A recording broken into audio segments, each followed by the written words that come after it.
नमस्कार मित्रों, मैं राजीव मिश्रा और आप देख रहे हैं स्वैच्छिक दुनिया न्यूज़ चैनल। आइए बात करते हैं इस वक्त की कुछ बड़ी खबरें।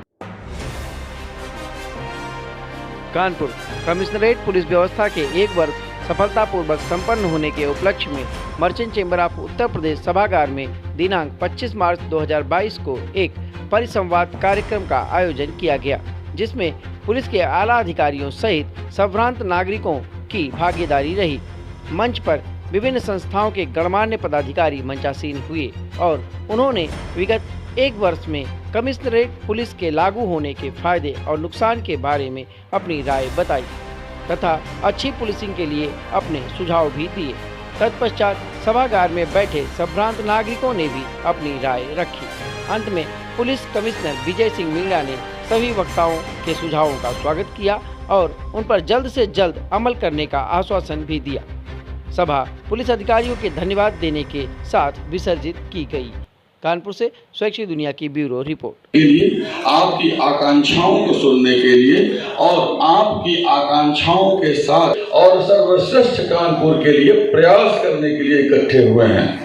मित्रों, एक फॉर्म हमने सर्कुलेट किया है और देने के लिए पूरे हॉल में भर के बैठे हैं और मुझे नहीं लगता कि बहुत पिछले काफी दिनों में इतना वाइब्रेंट, इतनी बड़ी संख्या में लोग महत्वपूर्ण व्यक्ति यहाँ हैं।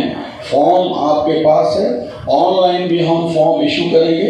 आने वाले कल के कानपुर को बनाने के लिए लगाएंगे और हम एक बेहतर कानपुर बनाएंगे। हम ज्यादा समय नहीं लेते हुए आपको ये विश्वास दिलाता हूँ कि टीम काम के लिए कानपुर शहर को सुंदर सुरक्षित बनाने के लिए कोई भी प्रयास बाकी सबको सुनाई पड़े। कानपुर पुलिस कमिश्नरेट के आज 1 साल पूरे होने पर मैं धन्यवाद देती हूँ, बधाई देती हूँ और जब से पुलिस कमिश्नरेट आई है मुझे बहुत अच्छे से काम करने का मौका मिला और सारे अधिकारी जितने भी हमारे IPS अधिकारी हैं सबने हमारा पूरा सहयोग किया और मैंने पूरी तरह से समाज में रहकर मैं कानपुर कमिश्नरेट के 1 साल पूरे होने पर कमिश्नर साहब को हार्दिक बधाई देना चाहता हूँ और तमाम लोगों को, तमाम अधिकारियों को, स्पेशली DCP सलमान ताज पाटिल साहब जिन्होंने, मैं बिल्डर का व्यापारी हूँ, हमारा कंस्ट्रक्शन का काम है, जिनकी वजह से तमाम बिल्डर खुल के काम नहीं ईद हो, चाहे मुहर्रम हो, चाहे आपका नवरात्र हो, चाहे आपका परमट का बाबा भोलेनाथ जी का हमारे शिवरात्रि हो, सारे काम में हमारे लोगों ने बहुत सहयोग किया।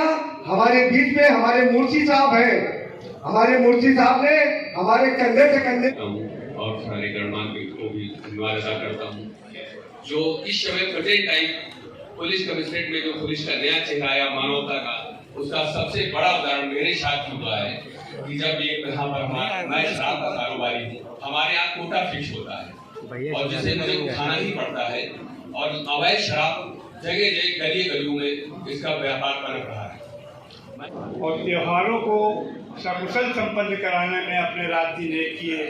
वहीं पिछले वर्षों में क्राइम को रोकने के लिए, साइबर क्राइम को रोकने के लिए अकमल साहब ने कार्यक्रम बांसबंडी के हॉल में रखा था, जिसमें DCP साहब पूर्वी भी मौजूद थे और तमाम लोग, जिसमें लोगों को जानकारी दी गई कि क्या क्या आपको करना चाहिए, क्या सदस्य जो यहाँ पर मौजूद हैं। सबसे पहले तो मैं इस स्थापना दिवस पर आप सभी को बधाई देना चाहूंगा कि कानपुर पुलिस कमिश्नरेट ने 1 वर्ष पूरा किया है और आप सब लोगों ने आज जो उपलब्धियां उनके बारे में बताया, जो अचीवमेंट्स हैं उनके बारे में बताया। मुझे पहली बार अपने करियर में कुछ क्रिटिसिज्म कम मिला है, तो इससे हम आदि नहीं थोड़े से, तो क्रिटिसाइज मैं करूंगा चीजों को, इसलिए मैं अपने एफिशिएंसी से बोल रहा था कि आज कुछ ज्यादा प्रशंसा मिल रही है तो क्रिटिसिज्म मुझे करना चाहिए। दरअसल विगत 2 माह से हमारी पूरी पुलिस टीम चुनाव में, काउंटिंग में और साथ ही साथ उसके बाद होली का त्योहार में लगी हुई थी। तो फैक्ट ये है कि अभी तक हमने एक्चुअल वर्किंग स्टार्ट नहीं करी है। ये स्थापना दिवस है जब हम आज से हमारी शुरुआत करेंगे काम की। अभी तक तो हम एक फायर फाइटिंग और एक पूरा सिस्टम से चीजों को कर रहे थे। तो मुझे बेहद खुशी है कि विगत एक वर्ष के अंदर जो आप लोगों ने बताया जो कार्य हुए, जो हमारे प्रथम पुलिस कमिश्नर थे असीम अरू सर, और उन्होंने नई पहल नई चीजें स्टार्ट करी। मैंने जब ज्वाइन किया था तब भी मैंने कहा था कि वो सारी पहलें, वो सारी शुरुआत जारी रहेंगी और उनके नक्शे कदम पर ही चल के हम और आगे कानपुर की जो पुलिस है उसको बेहतर पुलिसिंग देने का प्रयास करेंगे। यहाँ मुझे शेयर करने में हमारी टीम को भी मैं बधाई देना चाहूंगा। हमारी जो पुलिस टीम है, हमारे एसीपीज की और एडीसीपीज और सभी लोगों की। जब मैंने ज्वाइन किया था चुनाव के समय में,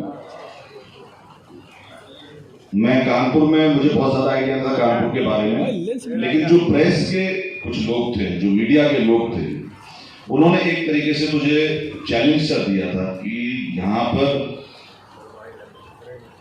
वायलेंस जरूर होगा चुनाव के दौरान। तो अक्सर हमसे कुछ देता है सुझाव कि इस जगह पर आप फोर्स लगा दीजिए, वहां पर फोर्स लगा दीजिए। उन्होंने कहा नहीं होगा, 100% होगा, 99% नहीं 100% होगा। अब चूंकि मैं यहाँ की पृष्ठभूमि की मुझे जानकारी नहीं थी, मैंने कोई झूठे वादे नहीं किए। मैंने कहा चलो हम कोशिश करते हैं। लेकिन मुझे खुशी है कि उन्होंने कहा कि 100% होगा, तो मैं प्रतिबद्ध हुआ कि नहीं, हम बिल्कुल नहीं होने देंगे। हमने उस चैलेंज को एक्सेप्ट किया, व्यवस्था इस तरीके से करी, मेहनत करी, दुगनी मेहनत करी और लगकर ये सुनिश्चित कराया कि चुनाव के दौरान किसी प्रकार की कोई समस्या ना हो। और मैं इस अवसर पर हमारी जो पुलिस टीम है, SHO की टीम है, हमारे ACPs हैं, DCs हैं, जो फील्ड पे रहते हैं, जो सड़क पे रहते हैं, जो कार्य करते हैं, उनको मैं बधाई देना चाहूंगा, क्योंकि वही लोग हैं जो इस प्रशंसा के अधिकार है। आज जो प्रशंसा मुझे यहाँ पर मिली है, अब मैं जो इस मंच से विभिन्न सुझाव आए थे उनके बारे में कुछ टिप्पणियां करना चाहूंगा। मुदिता मिश्रा जी ने बहुत ही ओजस्वीपूर्ण डायल 112 है, उसको तो फॉलो ही कर रहे हैं, बट हम इसमें और आगे जो इनोवेशन अभी हम लोगों ने किया, अभी मैं कुछ FM चैनलों से संपर्क कर रहा था और हमने ये निर्णय लिया कि कई बार लोग पुलिस को डायरेक्टली अप्रोच नहीं कर पाते, 112 को अप्रोच नहीं कर पाते, 1090 को अप्रोच नहीं कर पाते, लेकिन जितने भी ये FM चैनल हैं, उनके जो रेडियो जॉकीज हैं या उनसे जो संपर्क में टच में रहते हैं, तो उससे भी हम एक प्लेटफॉर्म ऐसा बनाने वाले हैं कि अगर वहां पर भी कोई कंप्लेंट होगी तो विद इन अ वीक या 10 डेज हम एक ऐसा सिस्टम करेंगे कि अगर वहां पर कोई कंप्लेंट करता है या अपना जो डायरेक्टली लाइव के अंदर कोई फेसबुक के माध्यम से अगर देता है तो वो कंप्लेंट हमारे पास डायरेक्टली आ जाएगी और we will act upon it. तो ये व्यवस्था आपको विद इन 1 वीक 10 डेज नजर आएगी। श्री दिनेश जी ने मेंशन किया था कि इंडस्ट्री के वहां सही है, रेडी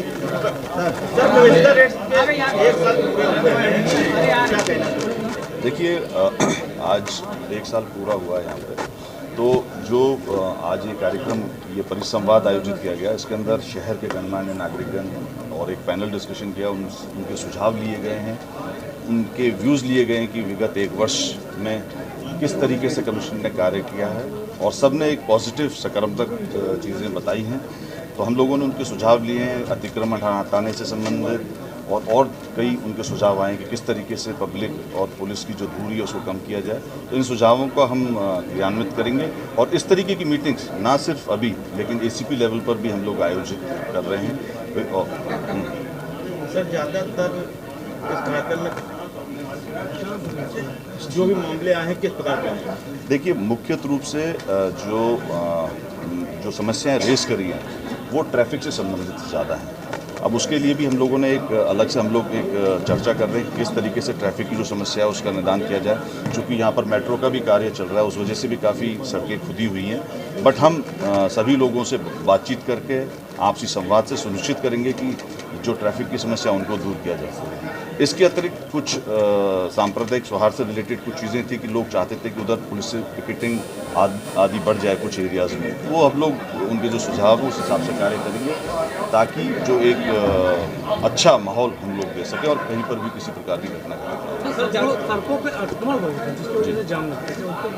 हाँ, उस पर बिल्कुल टीम बनाकर नगर निगम के साथ और अन्य जो स्टेक होल्डर्स हैं उनके साथ टीम बनाकर उसको जल्दी कार्य किया जाएगा और ये आपको 10 से 15 दिन के अंदर इसमें डिफरेंस भी नजर आएगा। साइबर ठग आज ज़्यादा हो रहा है जी, किस तरीके से कार्य करेगी? देखिए, उसके अंदर पुलिस का साइबर सेल तो लगा हुआ है, लेकिन मैंने जो इसके अंदर जो महसूस किया है, जिस चीज़ की ज़रूरत है उसके अंदर हमें कुछ कैंप्स स्कूलों में और लगाने की ज़रूरत है। लोगों को एक ट्रेनिंग देने की ज़रूरत है कि किसी तरह की बातों में ना आए, क्योंकि अक्सर इसके अंदर वो फ़ोन करते हैं जो लोग और फिर वो पैसा ट्रांसफ़र कर देते हैं या अपना OTP दे देते हैं या इस तरह की गलती करते हैं। तो इस बारे में एक वर्कशॉप्स करने की ज़रूरत है, तो हम लोग इसको करवाएंगे, क्योंकि अक्सर जितने भी ये जो साइबर ठग होते हैं ये इस शहर में नहीं होते, ये कहीं कोई वेस्ट बंगाल में है, कोई साउथ में है, कोई राजस्थान में है या मुंबई में है, कलकत्ता में, अलग अलग जगह पर ये लोग रहते हैं और कार्य करते हैं। और कई बार जब लोकेशन भी मिल जाती है तो वहाँ जाके इनको पकड़ना बड़ा मुश्किल रहता है। तो इस पर हम दोनों चीज़ों पर वर्क करेंगे कि एक तो जो ये गैंग्स हैं उनको वर्कआउट करेंगे और दूसरी चीज़ लोगों को इसके बारे में जागृत भी करेंगे। इसकी हम वर्कशॉप कराएंगे जिससे लोगों को जानकारी हो और किसी प्रकार की सर 1 साल हो गए हैं जी। अब इसके अंदर पुलिस लगी हुई थी, पूरी मुस्तैदी से लगी, और जैसा आज मनचास सिंह लोगों ने बताया भी कि ये पहला चुनाव था जिसके अंदर कानपुर के अंदर किसी प्रकार का कोई वायलेंस नहीं हुआ, किसी प्रकार की कोई घटना घटित नहीं हुई, और इसके लिए अप्रिसिएशन भी मिला कानपुर पुलिस कमिश्नरेट के अधिकारियों को, कर्मचारियों को। तो अब जो है ये जो सेकेंडरी चीज़ है, हमारे जो क्राइम से रिलेटेड इश्यूज़ हैं जो कि इसके दौरान थोड़ा सा पीछे छूट गए थे, उस पर विशेष फोकस किया जाएगा, अतिक्रमण पर विशेष फोकस किया जाएगा, ट्रैफिक पे फोकस किया जाएगा और जनसंवाद के माध्यम से समस्याओं का निराकरण करने का प्रयास किया जाएगा।